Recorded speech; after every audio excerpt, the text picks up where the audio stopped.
Well, good afternoon, class.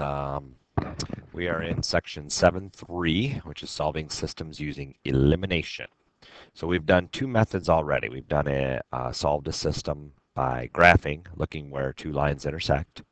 And then this afternoon in class, we worked on problems where we were solving them by substitution. So we're going to do one more algebraic method, and this one's by elimination. And we will go through some adding and subtracting of equations today to solve by elimination.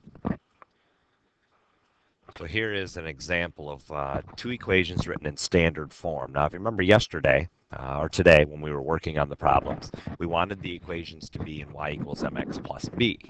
Well, if you're the type of student that doesn't like to rewrite the equations, then this method might be for you because you don't have to rewrite the equations if they're already in standard form. What we're going to do is I want you to notice the x terms. They're both have a 2 in front of them. One is 2x and one is negative 2x. Well, we're going to add these two equations together to eliminate the x term. Well, watch what happens when we add the two equations together. We get 0 for the x term, and 9y and 3y equals 12y. This is called solving by elimination for obvious reasons. We've eliminated the x there, and now we're just left with solving for y. So by dividing by 12, we get y equals 1. Well, remember, this is only half of the solution. As we did yesterday, or today, I should say, we have to find the other variable as well. This just gives us one of the answers, but we've done it by eliminating the x. Well, that doesn't mean that x doesn't exist. It just means we eliminated it from the equation so we could find y. So what we're going to do is I'm going to take the first equation, 2x plus 3y equals 11, and in place of y, I'm going to put 1. So right here, this 1 is the y equals 1 that we found by eliminating. Now we can just multiply by 3 and solve for x. So we subtract 3 from both sides and divide by 2 to get 4. So if you need to see those steps, minus 3 and divide by 2, and we get x equals 4. So that means that we now have a solution of x equals 4 and y equals 1. So that's an ordered pair, and we always list the x first. So we can just check and make sure that this works. So we're going to take the ordered pair 4, 1 that we just got and put that into the equation. And here's the equation we're going to use. Plus 9y equals 1. Excuse me, that's a negative 2y, or 2x. So I'm using the second equation that we had. Let me flip back here quickly. I'm using this second equation here. And I'm just going to check to make sure it works in that equation. This is just checking your solution. You're welcome to do this to make sure you have the right answer. Negative 2 times 4 is negative 8. So we get negative 8 there. 9 times 1 is 9. And negative 8 plus 9 is 1. And it checks out. So we have the correct answer. So that's just checking your work. You're welcome to do that step just to confirm that you have the right answer. But as long as your steps were right on the previous one, you should have the right answer. Well, what do you notice about this one that's a little different than the last one? Hopefully you can see that the numbers in front of the x are not the same this time. So let's look at the numbers in front of the y, and maybe we can work with those. Well, again, we don't have the same numbers, but 6 and 2 have common multiples. So we have to think about multiples as being numbers that we get when we multiply things. What could we do to make the 2 a 6? Well, hopefully you would say that we can multiply it by 3.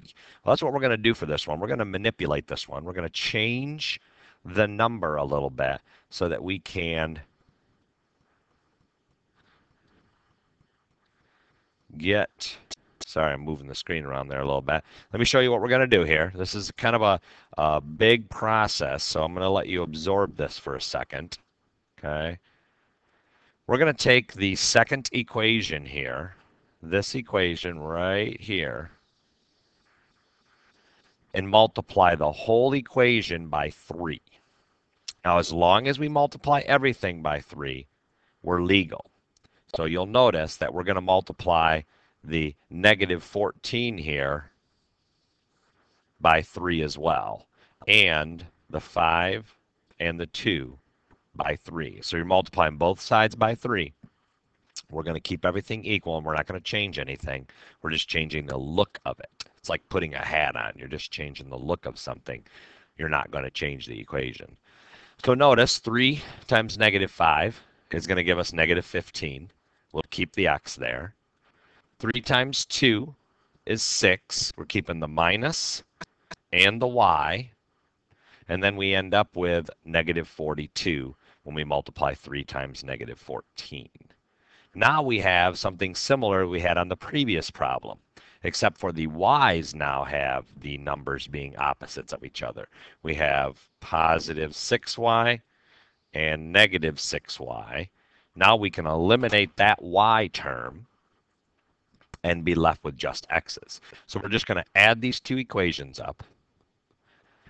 We get negative 12x when we add 3x and negative 15x. So right here, we're adding those up, and we get negative 12x. The 6y and negative 6y is 0, so we get 0 there. And the negative 6 and the negative 42 gives us negative 48. Now we can just solve for x. And to solve for x, we're going to divide by negative 12 to get x equals 4. So let me show you that step. Divided by negative 12. Divide by negative 12, and we get x equals 4. So we have to go and find that other answer. Remember, there's two answers. X equals 4 is what we have. So I'm going to take the first equation up here, this one, and I'm going to put x to be 4. So I'm just going to substitute the 4 in there for x.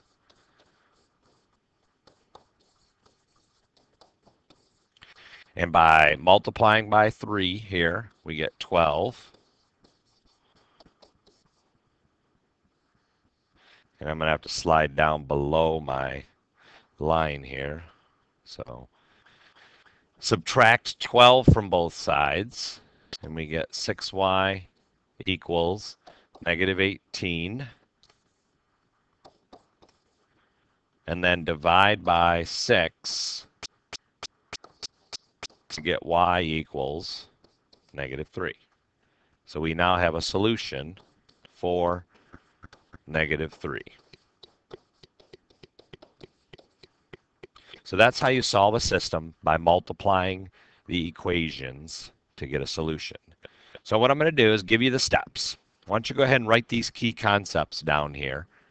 Write this key concept down for solving a system by elimination, and bring this to class with you, and we will go over it in class with doing a couple examples. So first thing is both equations have to be in standard form. So I'm just using subscript here. A1, B1, and C1 will be numbers. A2, B2, and C2 will be numbers. We just need both equations written in standard form. Then we're going to multiply one or both equations by a number so that the A1 and B1, or excuse me, A1 or A2 are opposites of each other. So we need A1 and A2 to be opposites of each other. So we need one to be positive and one to be a negative. Or we need the B1 and B2s to be opposites of each other. So you'll notice I just put a negative in front of the B2 and the A2. We just need them to be opposites of each other. Then we're going to, once we have that, we're going to add the two equations together to eliminate x or y. And we'll go over an example in class where we eliminate both, and we'll explain what happens and what that means in class. So then you're just going to solve for the variable that is not eliminated. So if we eliminate the x, we would solve for y. and vice versa. If we eliminate the y, we'll solve for x. And then the last thing you would do is after you find your answer, you substitute that back into the original equation and solve for the other variable. So this is a lengthy process. I'm going to give you some time to absorb this and make sure that you have this all figured out before we move on. So we'll probably go through some in-depth problems during class. So what I'm going to do is I'm going to put another example up, and what I want you to do is I want you to at least figure out what you need to do and bring that to class, or I'll give you some hints on what I want you to do.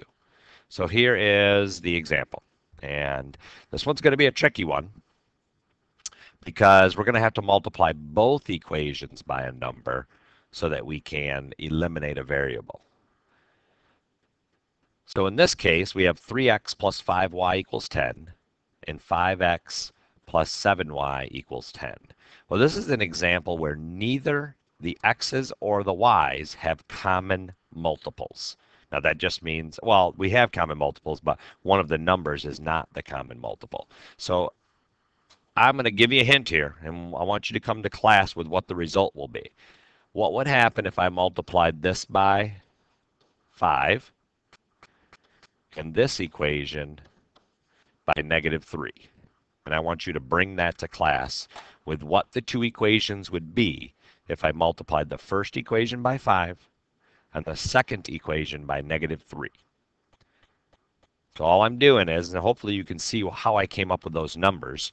Notice that this equation had a 5 and this equation had a 3. So I'm just kind of swapping those and multiplying the other equation by that number, remembering we need one of them to be opposite.